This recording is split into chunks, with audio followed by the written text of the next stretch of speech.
Are we ready to get started? Yeah. Okay. So if you'll remember back to our first episode of Arcade Cuties, we had an intro that was that quickly went off the rails, and I absolutely love it. And it involved Nyreen threatening people. Mm-hmm. Every episode of this podcast is one step closer to achieving the gay agenda. Homophobes better be scared, because I'm coming for their bag. Now that we have two new guests, who are we threatening for this? Who do you want to put a target on? TERFs. I mean, TERFs is always a good option. Like, that covers a lot of bases. Easy target. Yeah. It's been a couple of weeks. I thought I might suggest James Corden, maybe. I don't think he's got enough razzing. So, like, yeah. I think it's time. We took him down a couple of pegs with this podcast. A couple pegs. Yeah. I don't think he deserves one. We know he is a fan of the pod, so... Yes. James Corden, fan of the pod. James Corden, thanks for listening. Watch your fucking back. This is how Arcade Cuties ends, because we get like a cease and desist from the mail from James Corden saying, "Please stop threatening me. It hurts my feelings." Like he puts like a little sad emoji. Yeah, a little sad face. Please consider my feelings. Well, we did consider them and then promptly ignored them. Did you know that James Corden and Patrick Stewart fucking hate each other's guts? Wait, really? What? I find so much joy in that. That brings me such serotonin.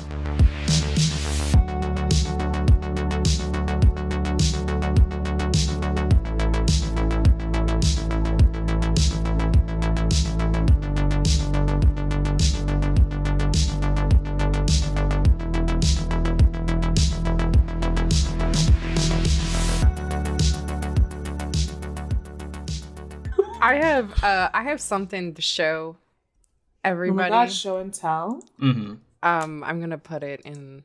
Oh no! In the chat. Oh no! This sounds. I think we should get matching hats. Oh my god! Taught me how to do. You know what? Actually, yeah. I think. Holy This shit! is an audio medium. People aren't gonna see that. I'll describe it. Wait, I'll describe it. So what Nyreen has brought forth to the group is a lovely navy blue dad cap, or what do we call these? Baseball cap? A baseball cap. Yeah, I don't know why I gendered that hat. I'm so sorry. A baseball cap in lovely navy blue with a beautiful etched description, not etched, what's embroidered depiction of the Loch Ness Monster, and it reads in beautiful typed graph. Loch Ness taught me how to deep throat, and I think that's beautiful. And I think that's beautiful. I hope that was good. I hope that was clear enough, because That's the intro. Beautiful. Delicious. So we'll all just get matching hats. Oh yeah. Hi, welcome to Arcade Cuties. Episode 4. 3? 5. Do we have a tagline? Jesus fucking Christ, I've forgotten how to do the podcast. Our tagline is "Be gay to crimes." No one's ever said that before. Be fast, eat ass. Oh my god, yes. Your ass is grass, and I'm gonna mow it. Should we try to introduce ourselves? Yeah, I want to say, yes. We actually do the intro. Let's go. Okay. Hi, welcome to Arcade Cuties. I'm Justin. I'm Nyreen. I'm Cody. And I'm Talon. No, we got two new cast members, co-hosts to Arcade Cuties. Welcome on in. Yeah. Hi. Hello. Take a look around the studio. Pick a chair. Oh my god, this chair that I'm sitting in right now is literally falling apart, guys. I can't believe. I hate all of these chairs. What is this? What the hell? Okay. Like, you come into my home and give me a really reeky-deek chair. I'm so sorry. We have been recording every episode of Arcade Cuties in Talon's house and just not inviting them until now. Truly, it's like really disrespectful, and I can't believe that you even do this. But I'm okay. We're dealing with it. Yes. Should we kind of talk about the format of the show, and then y'all can kind of introduce yourselves? Sure. Yeah. So Arcade Cuties is a video gaming podcast hosted by queer content creators and started by Nyrene and I. Fuck, I can't even. It was started by Nyrene and I because we love video games and we love being queer. Format-wise, the show probably won't change that much, and also makes it so that, if one of us is not available for a recording or whatever, we still have folks who can do it, and so it'll help us be more consistent and all that fun stuff. It just means you get more show and more goofs and more chaos, because it is just it's a lot. Also, like, Cody and Tally are wonderful people and great content creators. Thank and you. it's really nice to have them be part of the show and to work with them, even when Tally does that. I am a streamer and I am very serious. I'm always serious and I never make weird accents ever, okay? Of course. Hi. I'm glad to be here. Y'all have been excellent. So, like I said, my name is Justin. I am a non-binary variety streamer. My pronouns are they, them. I'm super into horror and indie games. I love pretty much everything that Nintendo does. I'm a Sony crony. I host Monster Masquerade, a horror-themed podcast, and that's me. Outside of digital content stuff, I work for a nonprofit where I do digital content stuff, so I'm always making things. Hi, I'm Nyrene. I'm a neurodivergent, queer, non-binary variety streamer on Twitch, co-host of the podcast Arcade Cuties, team lead to the charity event Ghouls for Charity, and member of the stream team Cosmic Hearts. I play a lot of games, but I'm mostly drawn to RPGs, JRPGs, platformers, and games that scare me so bad that I'd cry. I love playing video games, concert photography, listening to records, taking naps with my cat, watching horror movies, outdoor adventures, and smooching aliens in games. My name is Talon. I am also a variety streamer, though I try to do more art than games, but lately I've been wanting to play a lot more games and stream art, but I still love it. Still love both. Very recently, I finished the Life is Strange series. I like playing RPG games. I like very story-driven games. Very it doesn't have to be like the best graphics, but as long as like there's a really good story and character ensemble. I love a good character ensemble because you can really like find yourself in like multiple characters. Found family. Like my bread and butter. That was weird. No, it's perfect. If you listen to this podcast, you will hear me do multiple weird voices, and I want to say that this is me trying to branch out into voice acting, but really I'm just neurodivergent, and sometimes it happens. I love that. It's so good. I actually loved earlier when I made a noise, you made a noise back. I was like so satisfied. It's truly like, oh my god, I'll get on that later. But I am bisexual or pan, whichever. It to me, either one doesn't matter to me. I just like the bi flag a lot. Love the colors. I am neurodivergent. I have ADD. And I am non-binary, which means altogether I can't make a fucking decision to save my life.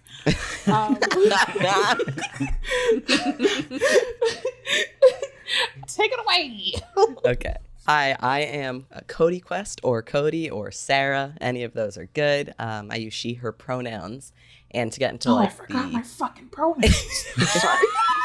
To get into the intersectional part of it, I am a mixed Black, Jewish, trans-masc, lesbian person.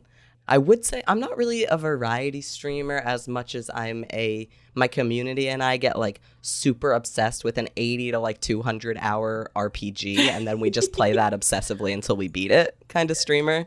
So really into JRPGs especially. I love visual novels, just anything with good characters and good story. I play every game on easy mode because I'm here for a good time. Yes.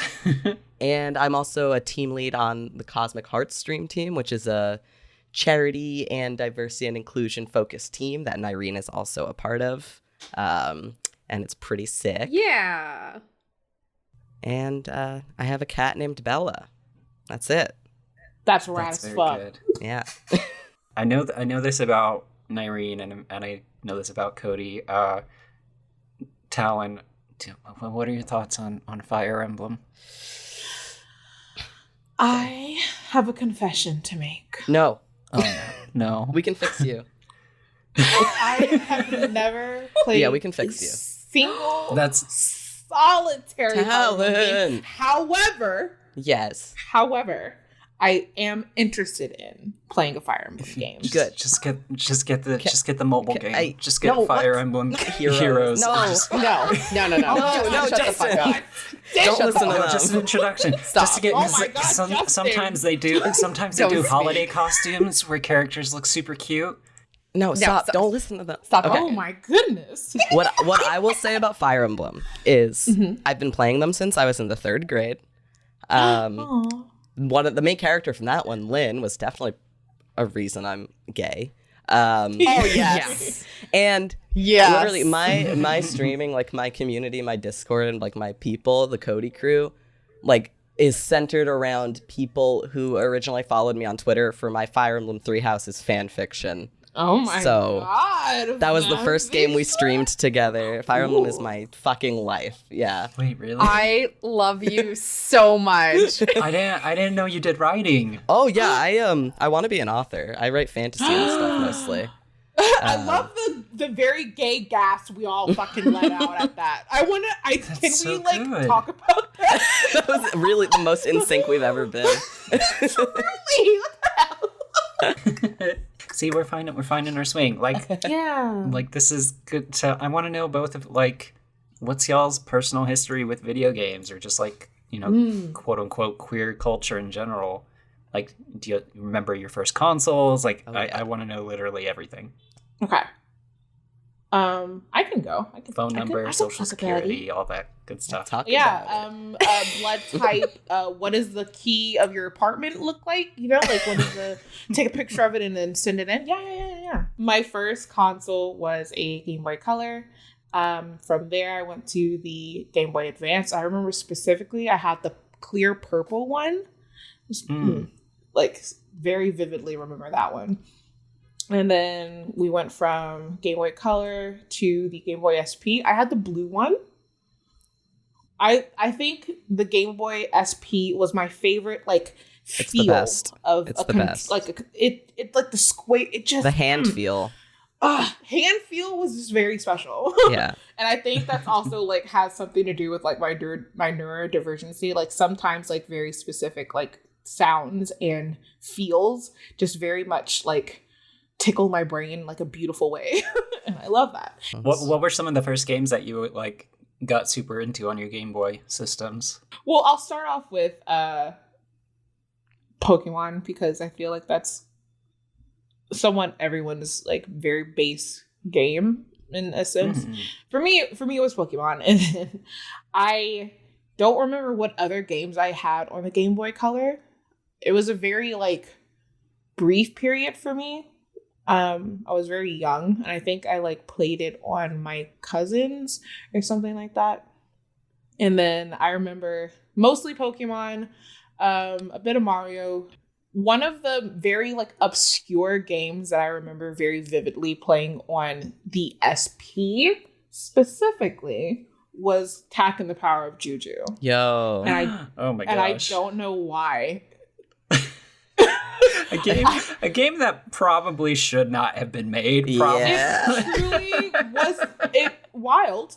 Very wild. I have no idea what that is. It's like an action platformer that's like based off of like jungle indigenous voodoo stuff. Oh. So you know Oh, no. how things were in those days, not particularly Great. great at depicting indigenous people. And I remember for the longest time, I actually didn't remember what the name of that game was until a friend of mine were talking. And I was like, oh, do you remember that one like really obscure game? It was like this little kid running through the jungle. And she's like, do you mean Donkey Kong? And I'm like, no. No, I would remember Donkey Kong. Yeah, okay? by kid, you meant a huge gorilla, actually. It's like what the fuck? And so we like through a deep talk and Google searching, we found it was Attack on the Power of Juju, which is a name of a game that it's fun to say. Attack on the Power of Juju. And I like remember the Nickelodeon commercial. I was gonna say, honestly, my brother and I They had a TV show at some point. I had never cared about the show, and honestly, the game probably wasn't that fun, but I remember it. So there's something. And then basically it's a lot of Pokemon with like console, like Nintendo consoles anyway. So I went from like PlayStation to this guy's so dumb, but I remember like I played other games, but the vivid games I remember playing on the PlayStation were the Mulan movie game. Oh, that was good though. Disney PS1 games are actually super solid. Like, I remember it vividly. Like I remember looking at pictures after like a couple of weeks ago. My friend and I were talking about old games, and I looked at like images of it, and it like sent me to like I don't know how long, like 15 years. No, longer than that. Whatever. It took it sent me back to like a very specific time in my life where like I remember being very happy, like content with like things in the world. But yeah, just like very obscure games, which is not indicative at all to what games I like now. I went from playing like Mulan the game, and then also like Spyro and Crash and like Frogger for the PlayStation 1. Oh, hell yeah. Very good. That was a very great good. game. Hell yeah. Hell yeah. No shit if you haven't played Frogger. I'm just kidding. Enjoy games that you Oh like. my god, I love Frogger. Yeah, right? Oh my god. Like it's specifically for the PlayStation, the first PlayStation is the one that I remember. And it's just like That was legit. genuinely fond memories of playing games. And I think I wish that for everyone. And it is really sad when you have people that don't have that experience. But yeah. Frogger. Who would have thought that I would go from Frogger to like heavily thirsting over, characters in Mass Effect? It's heavily thirsting after Frogger. Hell yeah. Oh my god.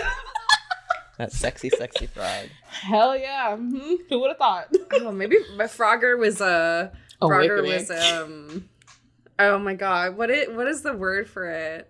Sexual awakening? No. Yeah. Frogger was what you needed to take the step in the direction in Mass Effect to realize you were like a monster fucker or whatever. Gatekeeping. No, not gatekeeping. No. What the fuck? Oh, gateway, yeah. Yeah. Yes, thank The you. opposite I of like gatekeeping. too. Okay, I was close. Frogger is a gateway to Mass Effect. To be honest. That makes sense. Yeah. Is that why I have a Garrus body pillow? Yes. I have 2 of them. It's because of Frogger Yeah. for the PlayStation 1. Frogger. Mm-hmm. Yeah. Did any of y'all have a Game Boy Micro? Yes. Are you familiar with that? No. Oh, yeah. Okay. I don't remember that. I have a lot to say about portable systems.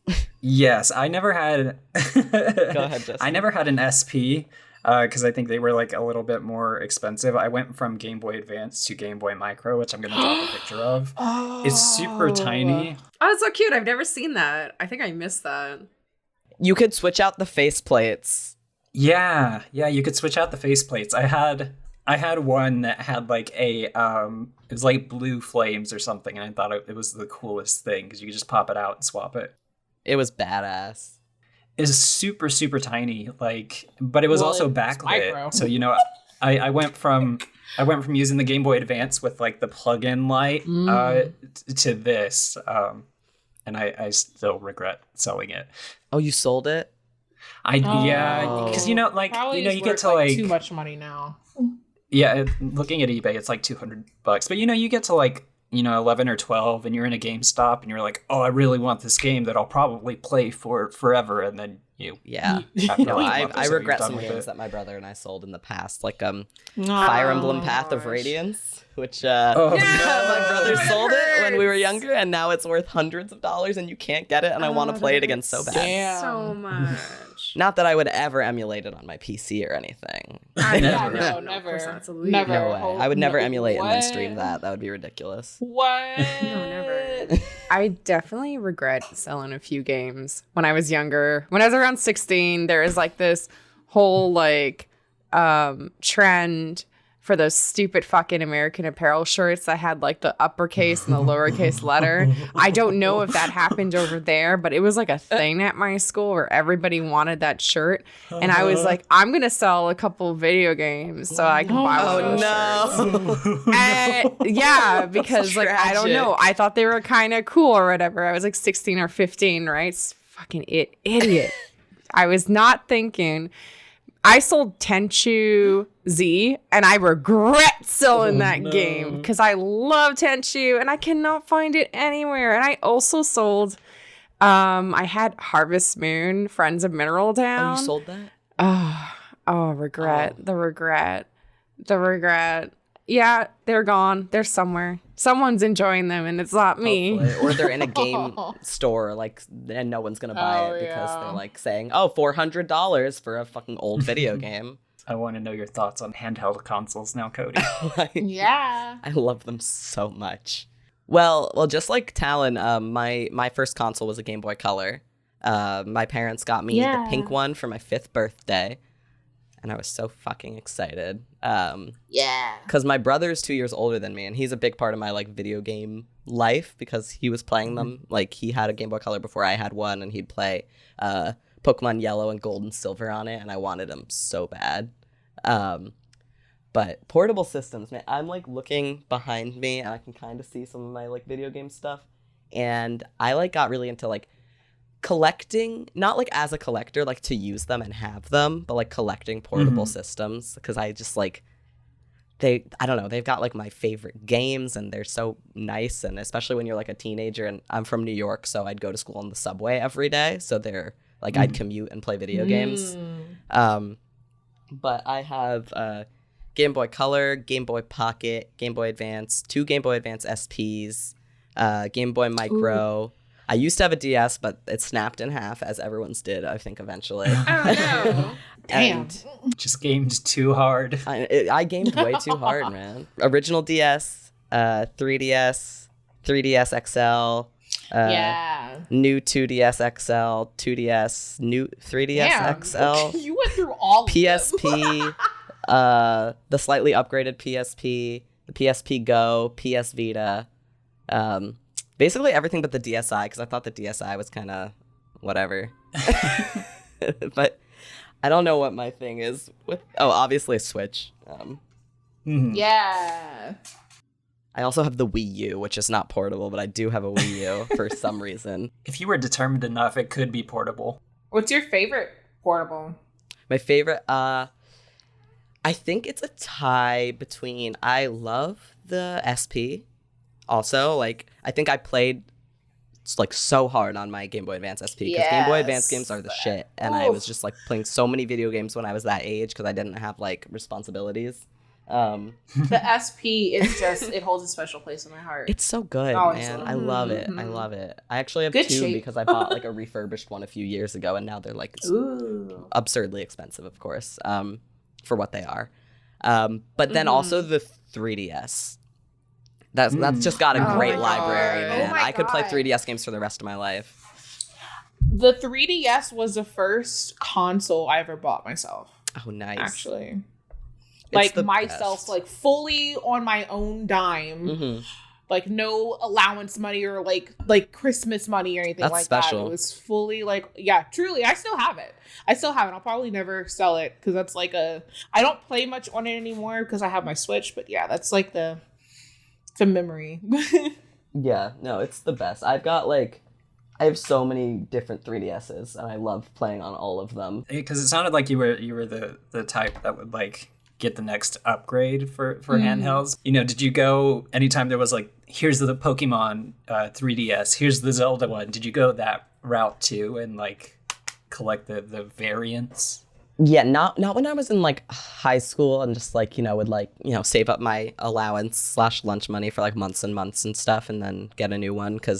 But I do have, for no reason other than me wanting them, I have like this special, like really cute Pikachu 3DS XL. Have you seen that one? It's like a light yellow, and it's got like a really cute drawing of Pikachu on it. And actually, it's available in North America now, but it wasn't before. So I like bought like the Southeast Asia version of it because the region lock is the same as like North America or something on that. So I can play my games on it. So I have that, and then I have that Pokeball 2DS XL that has the actual button that you can press on it. Because fun. I just wanted it because I fucking love Pokemon so much. Okay, so it's not the DS that has like the 3D Pikachu face on top of it. No, it's way cuter. Okay. Yeah. That is really it's, like, cute. Kind of classy looking. I got really lucky and they came out with the Fire Emblem 3DS and I bought it because I'm a hoe for Fire Emblem and oh, me too. I just like I don't know. I had been waiting for like a special one for a while and I liked the one from Awakening, but it sold out so fast I couldn't get my hands on it. Fast. And then the Fates one came out and it was still in stock and I was like, hello, you are mine. Yeah, I wanted so bad. I really missed the boat there. Sorry, I know we talked about like what your favorite one is and like what's your oldest one would most likely be what the Game Boy Color. Yeah, that was my first one. Where do you think we would be after the Switch? Like, because Nintendo's going to come up with another portable. Yeah, do you think it's like... Well, do you think they're ever going to do just a portable again after the Switch? I feel like it's going to have to be a dual thing, right? Or maybe they'll do like a 3 different mode. Like, it'll be, oh, you know what? I got it. Next one is going to have some sort of VR implement. Yeah, maybe, honestly, because Nintendo's all about gimmicks with their consoles, right? Yep, every single console has every a gimmick. Single one. So I'm assuming like the next one is going to have like VR implement. Maybe not just like literally like a VR headset, but some sort of VR implement. They're going to bring back the Virtual Boy. Their most successful system ever. I used to work at a game trade store, right? And like some of those Virtual Boy games get so wildly expensive for collectors. God. Like it's bonkers. We had a guy come in because they were limited, huh? Yeah, I mean the console just itself did not do very well because it was so clunky, and then you had like reports of it causing like lazy eye and all this stuff. Like but there was one, I forget what I think it was like Waterworld based off of that like Kevin Costner movie that sold for like several $100s when it was in our store, and he like came by, he brought his Virtual Boy in to like make sure that the game worked before he even bought it. Collectors are just they're bonkers. I don't understand. Wild. Wow. They got like a special part of their brain that's just like I want this Kevin Costner ass game. Like it wasn't even I think the game mostly involved just like avoiding mines in the water. Like it wasn't even that fun, but it exists. Yeah. But I mean, even if like Nintendo, if they went the route of the DS for the Switch, they could, I mean, you already kind of see it, right? There's the Switch, the OLED Switch. They could just produce like these micro variations on that could carry them for the next 5-10 years. Like it like buys them time too, in a way. I want a hologram. I know that's very much gimmicky, but I want some hologram type spiel. And I don't think that's super out of left field for them to do. Especially with like the 3DS not being the best, but still like, like it was a gimmick.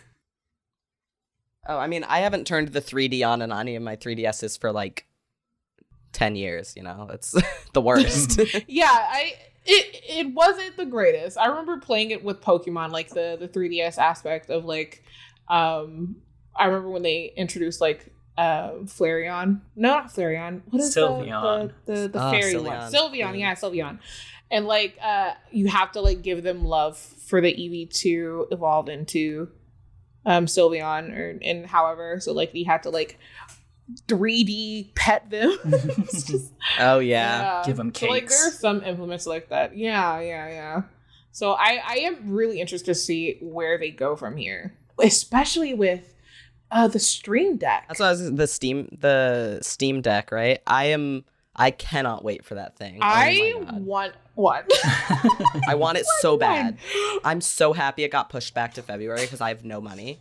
I have no money, and I probably won't have any money then either. But like, I can pretend I will. Right? So. I can like, dream. I know I have no money now, so I can imagine in February I'll have disposable income. Hey, tax I return. will. Hey,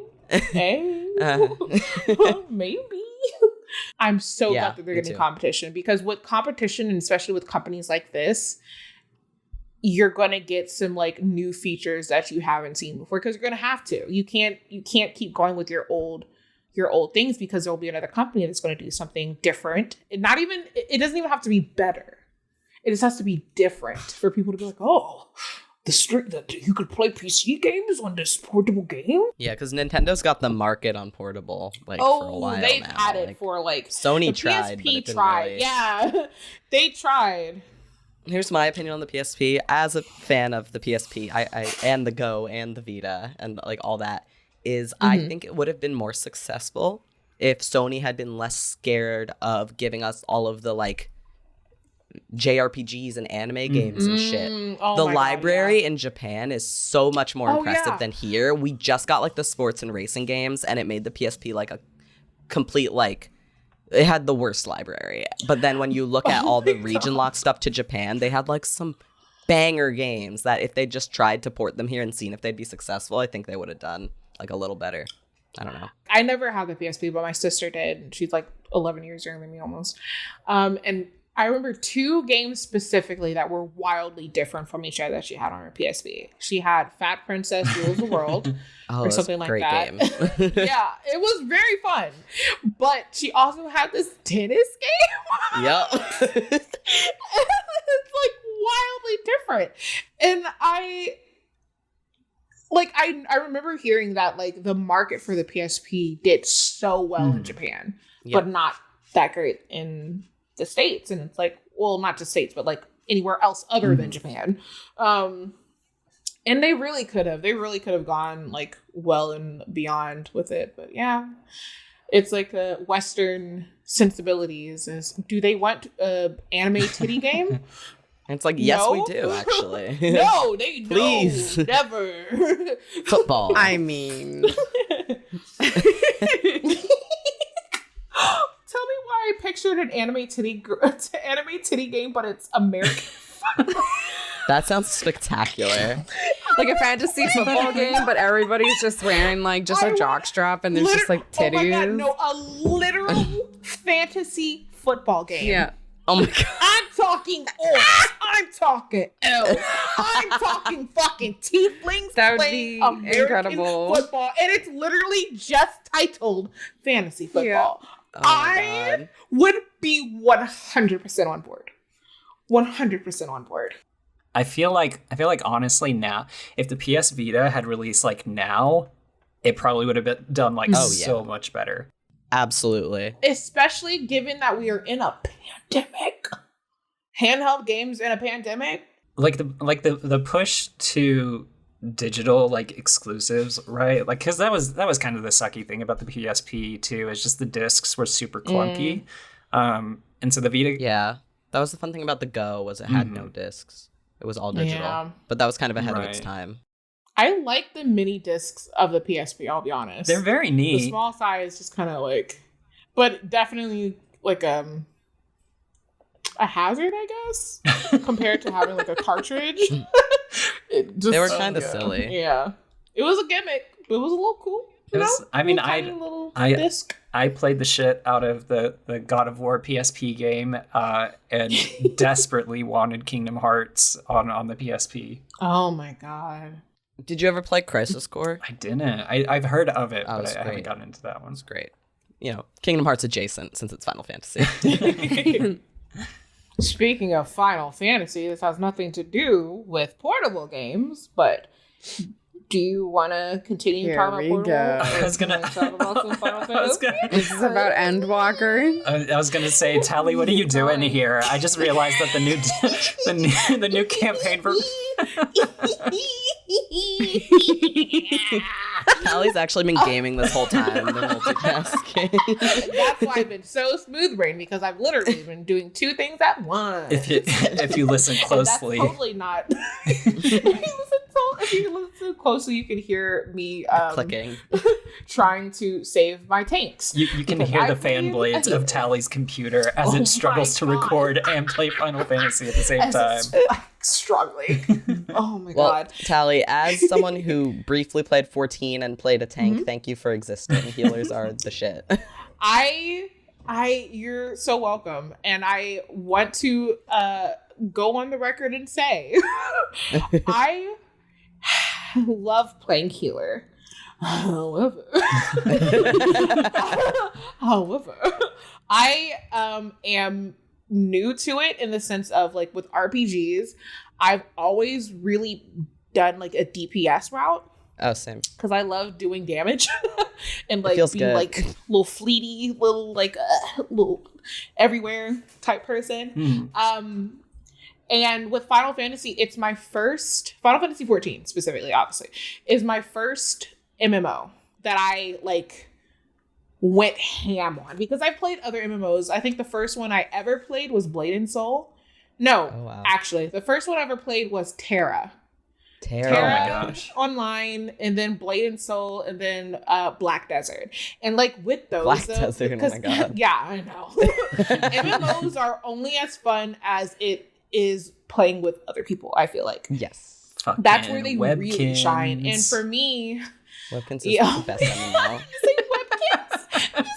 It's got Oh a my really God. hardcore esports scene. Oh my god, you just unlocked a whole fucking memory for me. I love how Justin, you tried to skate by with that. I love how you tried to skate by with that. No, we are gonna talk. I loved Webkins. I don't remember anything beyond that. I just remember being hyper fixated on it for I like a never solid played year or Webkins. so. I don't know. I think I was like pretty young. I don't remember how old I was, but I had like the unicorn Webkins. It was my favorite. And yeah, that's basically all I can remember about it. But because you mentioned that, you made me remember Neopets, which then in turn made me remember Gaia Online. Which Yo, then, Gaia, in turn, Gaia made me was think my of Habbo bread and Hotel. butter. Ooh, Gaia. Gaia was the only real like forum-based avatar-based forum site that I went on. Neopets was like a different. It was like it went from firstly Neopets, and then like in tandem with Gaia, and then solely Gaia. Yeah. So like, Because you could do more But shit on Gaia. I have an even deeper memory that I want to see if any of y'all have. Okay. This is like, I feel a little embarrassed. I'm ready. I'm so ready. Oh my god. Oh Yes? my god. Do y'all remember Wolf Home?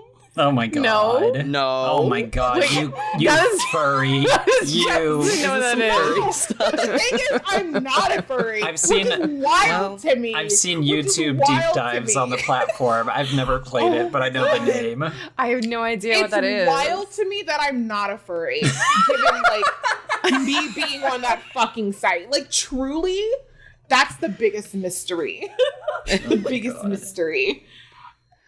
I have no oh idea my what that is, God. but you made me think of Subetta.net. I don't know if anyone. I don't It know was what kind that of like a is. Neopets competitor, and then like, oh my god, I was just on so much Avatar forum It was great. websites. It was Like there was, great. I don't remember if you remember Solia Online. That was like a really big competitor. Oh, you know Dude, what? that's I the might one not that I remember played the names, more. but I'll remember the style. Yeah. I pretended to be a boy on there. LOL. Beautiful. I got I was banned like, there's on no there. reason for this. I'm just There doing was, this for fun, talking to girls and pretending I'm a boy. Like it started for me with just like dress up games because I liked art but I also like doing fashion, and I was bad at art. So like obviously the route to go in was the dress up games, and it was an era. It was a whole era. And then that with like the avatar based forms, like I could talk to people and play a dress up game. What? Yeah, no. I love how this started with me talking about Final Fantasy. Now we're talking about Gaia Online. Hell yeah. There's a total parallel. I used to play a lot of Habbo Hotel, and I used to get like married to people on that game so I could take their money and then I'd ghost them. Gold digger. Yeah. I used to do it in Gaia too. I used to play Phantasy Star 2 online, and I would just get in a voice chat and be like, "Hi, how are you?" And like people would just drop all their rare armor and give it to me, and I'd be like, "Thanks," and then I'd like ghost them. Yeah, fucking scammer. I was like 14 or 16, and like it's gross, but like these 30-year-old men would be giving me all their shit, and then I'd be like, "Bye." I would just like fuck them over. Like I was like, "You're a hero that we needed." Oh my god. I was a bit of a shit though when I was 11 years old because oh no, you chose to go here. I was a bit of a shit on Gaia when I was like 11 years old because I would go on there, and this is what got me banned from Gaia when I was like 11. Can that be its own podcast? I was running this operation where oh my god, that should be its own episode where we talk about our adventures through Avatar online. Honestly, that's a great idea. Did I save this story, or do you want to hear it? No, please tell me. I do just. Please. I want a separate podcast called "Things I Did to Get Kicked Off of Gaia." Oh my god! Actually, that's Nyrene's autobiography right there. When I was 11 years old, I ran this little thing with like a couple other users where we would tell people we found an exploit on Gaia and we could clone items. So like I would get someone to send me over a cheap item, and I would just buy 5 of it in the market because it was so readily available. Then I would send it to them. Then they would send me their most expensive item, and then I would block them. Yeah, I was 11.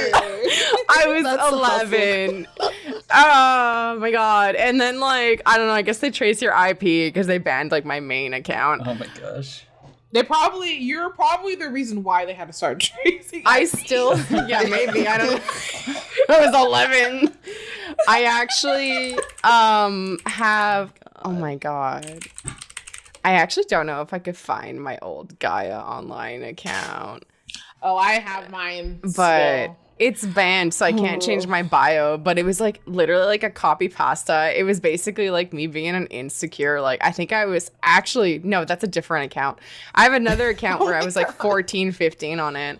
And it was like one of those like really weird insecure about me's, which was like, I don't care what people think about me. And it's like, no, baby, you do. You really do. Like, this is something that someone who is very insecure about what people think would say. Oh my god, it was so fucking bad. I'm not going to read that out loud because it's a little embarrassing, but like... Save it for the dedicated episode. I would tell baby me to shut the fuck up if that came out of my mouth. Be like, stop talking. We've been going for a little over an hour and a half, and we've gotten a bunch of really fun and chaotic stuff. Emphasis on the chaotic.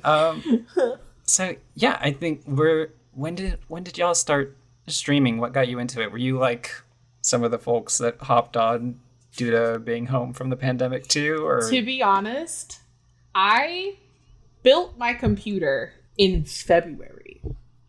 I got my tax returns and like built my computer through like separate parts on Amazon.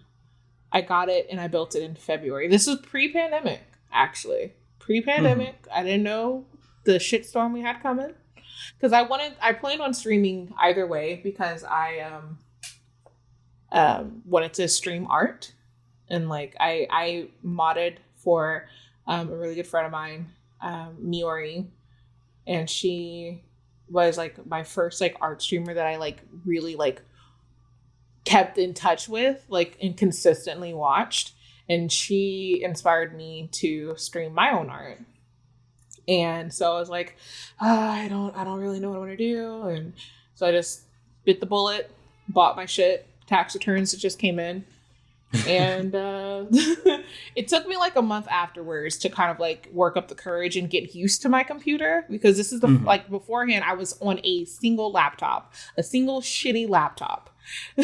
So this was like, when I tell you, I think I actually cried when I like finally got everything up and working, because it was something that I did myself. Like, it was a pretty emotional time. Especially when I thought I fucked up building it. Oh, no. Like, really scared. I was like, is the turning on? It just wasn't plugging all the way. So, yeah, that was how I started streaming. And, yeah, I'm so incredibly glad that I decided to buy the parts when I did, because when the pandemic happened, everyone was buying parts. Everyone was upgrading their computers. Everyone was buying like whatever, part, because everyone was like, oh shit, there's going to be a lot of time. I need to I'm going to start streaming.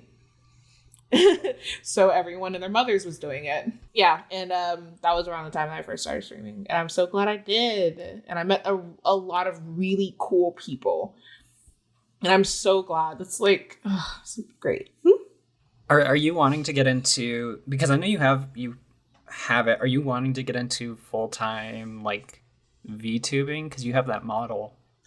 Not necessarily, because I think when you want to do VTubing right, like that's a lot of dedication and making sure that you have like a decent rig.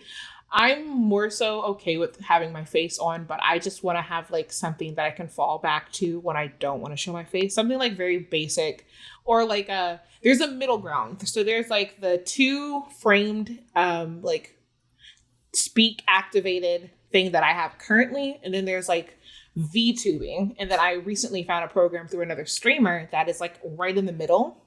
That is like, it's got some like motion activated like aspects to it, but it's not as complicated as a VTuber rig. So that's what I'm most likely going to like branch into for days where I don't feel like having my face on stream, which I think is something I would a lot. I recommend it for anyone who just, just wants to have like a chill time. So yeah, I couldn't be a VTuber fully. Maybe I could, but I don't know. I like playing with makeup, and makeup is like, and streaming is one of the few times where I do that. I work from home most of the time, and I don't have to show my face, so I don't. But yeah, that's me. Cool. Streaming was a really good way to meet a lot of cool people. Like I met Alicia. I think I met Alicia first, and then through Alicia I met Nyrene, and here we are. What about you, Cody? How'd you get into streaming? And then you mentioned being one of the leaders of Cosmic Hearts. What was sort of the mindset into either like creating that group or just reaching out to folks? Yeah, so I am one of the people who started streaming during the pandemic. I built my PC. I was just checking back in my camera roll to see, like, I built it November 2020, and that's the first PC. Like, I have a Mac laptop and I have a console gamer, so it's like a big new thing for me. I still feel like I'm still getting used to it, and it's literally been a year. But because I built it because I wanted to. I think like, I could just swing it in terms of money. It was like kind of not a responsible financial decision, but I'm still glad I did it. Mine wasn't either. Yeah. Sorry, I just want to get on. No, yeah, I mean, I was like, I can quote unquote afford this, but should I? No. But I'm really glad I did. And then I started streaming in, I think, mid to late December 2020, but didn't really start like kind of going as hard on it until early 2021. Just because of like, I don't know, it was finding my feet and stuff. But I started, partly obviously I was home and stuff, so it's like, it's like, oh, let me find a hobby or whatever. But like for me, a really important, like an integral part of my relationship with video games is watching people play video games and having people watch me play video games. Like I grew up watching, my brother's 2 years older than me, so like, have I played any Assassin's Creed games? No. Have I played the Uncharted games? No. But I have, because I watched him play through like every single one. And it's like legit, like it's special to me. Like it was really pleasant. And then in college, my friend group, we were like pretty small, close friend group. And like, we'd like get drunk and play Smash together on the weekends. But also just like, I bought myself a TV freshman year of college. And like I brought my consoles with me. And I just like, when I had time, I'd play my games, and my friends like genuinely liked watching me play them. And that's just such a pleasant way to like bond with people to me. And then I was like, wait, there's a way that I can like do this. And I was obsessed with like Let's Plays and stuff when I was in high school. And I wanted to like have a YouTube Let's Play channel, but I didn't have like the guts or the time or like the ability to. So I was like, streaming is a way that I can finally kind of try to be like, I love video games. Let's like talk to me while I play video games, basically. And I love it. Yeah, I met so many cool people, especially cool queer people. And including Ellie, who is like one of the co-founders of Cosmic Hearts. Like she and Allie Shanaden are the ones who like founded the team, and then I like applied for the team lead apps. So I didn't create it, but I kind of, like it didn't have its name or anything more than its concept when I like joined as a team lead. But I don't know how I met Ellie. I think she just like, we ended up as Twitter and then Twitch mutuals somehow through something. And like she taught me a lot as like a bigger streamer than I am, and like we play games together and stuff.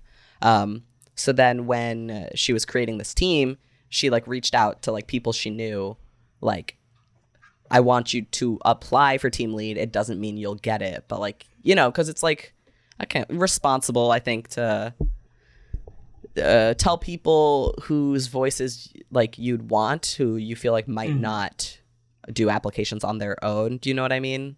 Right. To like, hey, you should try this out. I do think that like, don't get imposter syndrome about it type thing is basically the message she sent me. Because I wouldn't have done it. I would have looked at the tweet and been like, oh, that'd be cool, but I don't deserve that. So I did, and it's just, I feel like it's a really cool, I don't know, I think it's gonna be a pretty special team. I think it already is so far. I don't know how Nyrene feels, but I think it's been pretty chill. I really like it. I love it. The vibes are immaculate. It's really good. It's cool that you mentioned that message, like, hey, you should definitely apply for this thing, because I know like Nyrene and I have both sent each other that for either like game keys or like opportunities. Oh yes. Yeah. All the time I am telling Justin, apply to this, you little bitch. Like that's what you need sometimes, that little, not even like really a little push, it's more like a kick in the shit, a shove. Like, yeah. I really love Cosmic Hearts so far. It's a really great stream team. Everybody communicates, everybody's super supportive and understanding. There's like no weird like pressure to participate in anything, and like I don't feel like I'm expected to do things. It's just a really good environment, and I just really appreciate everyone on the team. You had another question? Oh yeah, about gender stuff. Did y'all's like experience, queer experience, tie it all to gaming? Because I think we talked about it a little bit during ours. Like, Irene, you mentioned Mass Effect being one of the games that you were like, oh hey, I can be a femme person romancing a femme person. Oh yeah, I was like, hey, I can be gay in Mass Effect. And yeah, that was a pretty big deal for me.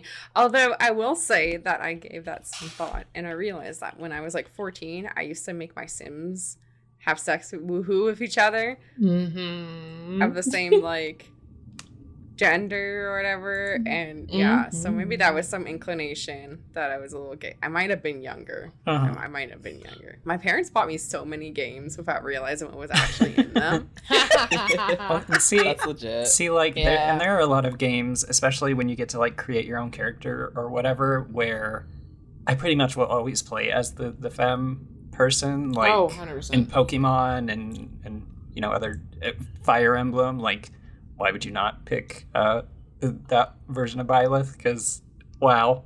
That's how I thought about Assassin's Creed, especially like Origins with Cassandra. Why would I play like the standard gruff man, brown hair with voice, when I could be buff lady with voice? Right.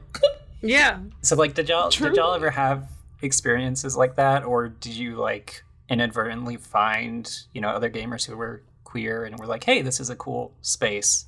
Because that really, like, that area expanded so much for me when I joined Twitch and started meeting other streamers. I mean, I definitely in any like games like Pokemon and stuff where you could choose like the gender of your character, I always chose the boy, because I was unsurprisingly a tomboy when I was a child. Turns out I'm just trans and gay, but you know. So I'd always choose the boy character, and my best friend growing up, who's still like my really close friend, he would always choose the girl character. And we'd like get on each other's cases about it, but like we both just ended up being like gay and super queer. We're just like both super queer, and like he still always plays as the girl in Pokemon games. And I play as girls more now. But as a kid, I definitely always played as the boy.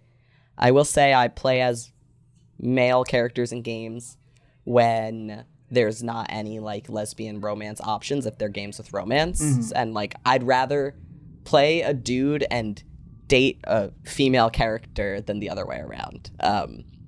It's just, you know, like whatever. I'll just pretend my character's a he, him lesbian, and then we're all good. Yeah. But yeah, definitely I always had like was obsessed with like the pretty female characters in the games I played, and always played as the boy characters and never really looked into it too deeply. Basically all of my close friends are like queer and into video games, but it just kind of like happened. I don't know if it just happened that way. It's kind of like you bond with people over like one of those things, and then you realize you have the other one in common. I think it just makes the friendship even stronger. Do you know what I mean? Like, yeah, for sure. Oh, we both like games, and you're queer. Now we're like super tight, or like the other way around. Yeah, basically, we're immediately best friends. We're obsessed with each other. It's like an unintentional like law of attraction or whatever. Yeah. Yeah, literally. It's like you just like it's like magnets. You just like find them. Yeah, I will say something funny with like gender and video games for me, I guess, is like I definitely have always felt a lot of gender towards like the male JRPG protagonists. They're like a little buff, a little twinky, like kind of cute, and like just like little anime boy type way, and like I always wanted to be them in a way that I did not understand. And they are in my, you know, I have a gender mood board folder on my PC. And there's oh my God. It's a big ass spectrum for sure. I feel you. For me, it's just like, you know, like Matthew from Fire Emblem 7, who's like super hot. Mine was, oh my God, what is his face? He hangs out with Sarah. He's the mage. Urk. Sarah. Yeah. Oh my God. Yes, I love Urk. little purple bob boy. Yeah. Yeah, so definitely a lot of gender feelings towards male JRPG characters that I did not understand until like 2020. But that's okay. Yuri Low from Tales of Vesperia. Oh my God. Yuri's great. He's not really gender for me, but I love him. I am in love with Estelle though, so. Oh my gosh, yeah. I really like Judith. Judith's hot. Yeah. Judith got the mommy milkers. Yeah, she did. There's always like that one femme character in a game where I'm just like, Yes, you. Like Morgan from Darkstalkers, or Oh, dude, she's yeah. Judith from Tales of Vesperia. I like Mila from Exilia. I literally have a Mila figurine behind. I have 2 Mila figurines behind me. Oh my god, I'm so envious of you. Yes, and I have a. I didn't realize I have a Lynn one like coming that I pre-ordered like last year. Oh my god, and it's shipping like this month, I think. It keeps getting delayed, and when I looked at the Amazon release date, it's now in February, so you got another 2 months. Yeah, I mean that's okay. Yeah, I think I put in my parents' shipping so. address, so it'll get to them eventually. Yeah, I saw that and immediately pre-ordered it. Yeah, I like my Discord. I was like, "Hey y'all, I'm unemployed and have no money. Should I get this?" And they were like, "I don't know, Sarah." And then I like sent them the screenshot of the confirmation email, and it was like, all right. It's like that one TikTok audio. Don't do it. I already did it. Yeah, literally me. So really, like for me, I didn't really have like the big realization until not very recently, because I always forget to count 2020 and 2021. So like maybe like late 2019 to early 2020, I realized, bitch, you're gay. Like what I mean like I had like a big bitch, you're gay moment. Like true bisexual me look like, as I realized that I was bi, right? I looked back on everything. I'm like, what the fuck? Of course you're fucking gay. What the fuck? Like, of course you're gay. What are you talking about? Like, I had like a big like duh moment, because like looking back to every like situation, like, and I would always play the lady characters, and in my mind I thought it was just, oh, I'm, I at the time identified as a lady, as a woman, as a girl. And I was like, I want to be why would I want to be the guy character when I could be the lady character? But really, I just liked looking at them. I wanted to look at them. So I would always be lady characters. I loved draw. I just realized I had remembered something. When I was younger, I would draw titties a lot.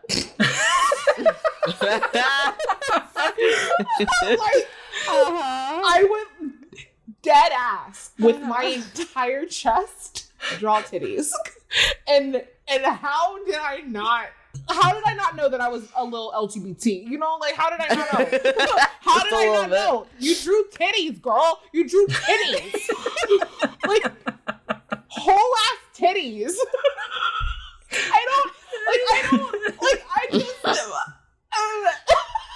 So anyways, my whole go-to was like, oh yeah, no, I just like drawing them because like they're obviously the prettier species, right? Like, obviously, like we're pretty, so like I want to draw pretty things. There's nothing wrong with that. I'm not like gay or anything like that. Like it was like I just like drawing them, like. I remember like specifically one of my friends was like, do you want to come to Pride with me? I was like, I feel like I wouldn't like fit in or anything, because like I was like, I don't think I'm part of the LGBT community. And she gave me this look, and at the time, like, why are you looking at me like that? And she's just like, you're not part of the LGBT community? And I'm like, no, I don't really think that I'm part of it. I need to reach out there and be like, hey. Hey. But yeah, I always felt kind of othered in that sense of like, I don't think I really like fit in or anything like that. Like, I don't think I'm like LGBT enough, right? Like, I thought that was like maybe like, I don't think I labeled myself as bisexual or pan or anything. I started getting the sense that maybe there was something a little like sweet about me. Like I was a little, there was little LGBT something in me, but I never had like words to describe it for myself. Surprisingly, TikTok, kind of like with like, one thing I do love about TikTok is there are a lot of people in a lot of different communities that are able to like express like specific instances of their experiences on TikTok, and there is a community of those people on that like subsect of TikTok. And I remember I like discovered like by TikTok or whatever. And I remember they were describing similar instances of like feeling othered and not feeling as like they belong in the LGBTQ plus community. And I'm like, what do y'all think? They were like, what do you think the B stands for? What do you think the B stands for? I don't know. Babadook. But like, yeah, the Babadook beef. Where is the beef, bro? Where's the beef? Okay. And I realized that I was bisexual / pan before I realized that I was non-binary. Mm-hmm. And the whole non-binary thing happened like very gradually, because it started with me just being very like curious. Mm-hmm. I was like, oh, like you don't identify as male or female, or like what do you like what? Like the concept was just like, what? How does that work? And then like I remember just like reading up on it and like having like conversations. I remember talking with an Irene. Yeah. I'm having like I don't remember what I said, but I remember just like just like verbatim, like not verbatim. I was having like word vomit like at night. And it was like, I don't know, blah blah blah, something help. Basically, yeah. Like I needed help like verbalizing and like just kind of like working through some thoughts that I had, because like I never really thought of it, and then I did, and I'm like, oh yeah, I like that. I like how that sounds for me. Like I use she they pronouns because I don't think I mentioned that when we did our intros, but I tested it out like amongst like a group of friends, and you know, just because I still like being referred to as she or her, but mm-hmm. I do like having someone refer to me as like they them just kind of like felt just like hit a sweet spot in my brain. I was like, yes, mm-hmm. Yes, I like this. Continue. Truly, something clicked into place for me.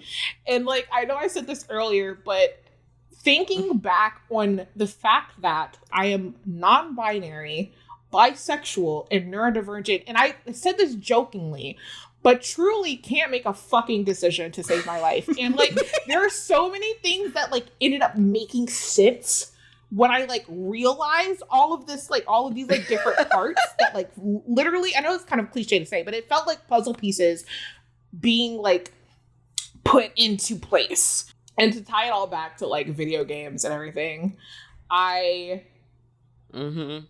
realized that I liked looking at those characters in like, one, I want to be them, but also want to be with them. Yeah. And, like it's genuinely can't make a fucking decision to save my life. So it's like, truly, which one? I don't know. It depends on the day. It depends on the mood.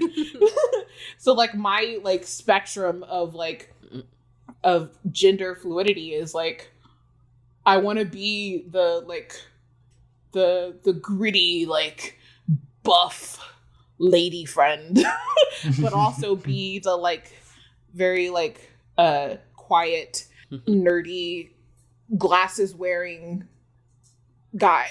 like mask. Like it just depends on the hour, the weather, really. And games kind of like helped me experience that, and a lot of things clicked into place, like truly so much, like what you said about like having your Sims. Yep, lots of things clicked into place, like my like different like watching the entirety of Atlantis and like having like bi awakenings to like the entire cast. You know what? Not the entire cast of Atlantis. The Mold did not do it for me.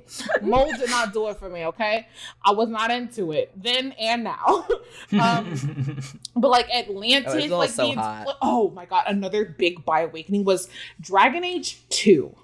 Dragon Age 2 specifically, because I fucking loved Isabella. Yes. Male and Femhawk. I loved Femhawk. Isabella was and Sebastian, he was a DLC. Good. Sebastian was like redheaded, like he was the rejecting church, bro. The like, I don't want to be in the church. I've got deeper thoughts and some shit. And I was like, oh. Oh, see. And he had a Scottish accent. Oh. It was over. It was over. And Fenris, wait. Oh Fenris? my god, yes. Motherfucking Fenris, my husband. I loved him. And I still do. The biggest problem that I have with games where there's romanceable options, especially when everybody's an option, like in Dragon Age 2 or Mass Effect Andromeda, most of the characters in Mass Effect Andromeda, I'm like, I don't know who to choose. And then like, oh my god, it's like, can I just switch multiple people? All of them? No.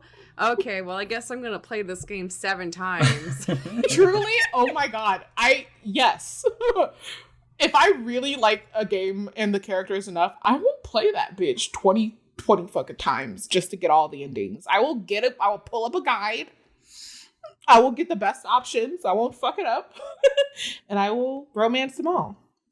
I want games to have more like buy options. And I think that's happening a lot, actually. But I also don't want it to be like a half-assed thing, right? Like I want sexual characters. Tokenism. But yeah, be gay, do crime, games. If it's not gay. That was really awesome. Thank y'all both for sharing and also just like joining our show, a collective our now show. Yeah. Yeah. We're gay and games. We covered a wide array of topics, and I don't know, it just makes me excited to like talk about other games with y'all. And yeah, it's been super fun. That's probably gonna do it for us for this episode. Yeah, where can folks find you? Hi, I'm Nyrene. Pronouns they them. You can find me on Twitch and Twitter as Nyrene_. I have all my links in a card that's on my Twitter and Twitter as well. And that's where you can find me. I'm on break right now until mid-January, but I'm gonna come back. I have been Cody. And you can find me at Cody Quest on Twitch. And my Twitter is Shadowcoon. It's SHADOCOON. It's back from my DeviantArt and Gaia Online days. I should probably change that at some point, but that's where I'm at. And I'm very active on there. So and Gaia, you're active on Gaia. Yeah, my name is Talon. I go by Talondoll on Twitch, Twitter with an underscore at the end. TikTok. I have a link tree, just like linktree.com/Talondoll, where you can find all my links there. I have commission info there. So if you want to hire me for your art needs, you'll see that there. I had a really great time. Very chaotic. I think that goes without being said. Always. Always. Yes. And I'm Justin. You can find me at a cryptid cutie everywhere. This is a really fun episode. Yeah. Now we're gonna close it out the same way we do every week with our signature catchphrase, which is Cody, go. Can we pretend that airplanes in the night sky are like shooting stars? I could really use a wish right now. I can't pretend anymore. I'm sorry. I've used up all of my pretend batteries. Bye, everyone. Off to a charge. Bye. Bye. Have a beautiful time.